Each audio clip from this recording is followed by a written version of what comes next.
பிறரிடம் இருக்கக்கூடிய ஒரு நிஅமத் நீங்க வேண்டும் என்று ஆசைப்படுவதற்கு பெயர்தான் பொறாமை. வானுலகத்தில் ஏற்பட்ட முதல் குற்றத்திற்கு காரணம் பொறாமை. அதே போல பூமியிலும் முதல் குற்றம் பொறாமையினால் தான் நிகழ்ந்தது.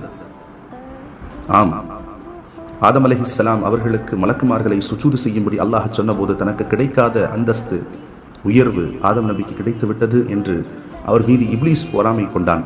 வானுலகத்திலே பூமியிலே தனக்கு விருப்பமான ஒரு பெண் தனக்கு கிடைக்கவில்லை என்பதால் தன் சகோதரன் மீது பொறாமை கொண்டு காபில் ஹாபிலை கொலை செய்தான். சில மார்க்க அறிஞர்கள் கூறுகிறார்கள், எந்த மனிதனும் பொறாமையில் இருந்து நீங்கி இருக்க முடியாது. நல்லவன் அதை தனக்குள் மறைத்துக் கொள்வான், கெட்டவன் அதை வெளிப்படுத்தி விடுவான். ஒரு முஃமினிடத்திலும் பொறாமை என்பது ஏற்படும். ஆனால் இறைவனுடைய அச்சத்தால் அதன் மூலம் விளைவுகள் ஏற்படாமல் அவன் தன்னை பாதுகாத்துக் கொள்வான். அபூஜஹல் ஈமான் கொள்வதற்கு தடையாக இருந்தது இந்த பொறாமை உணர்வுதான்.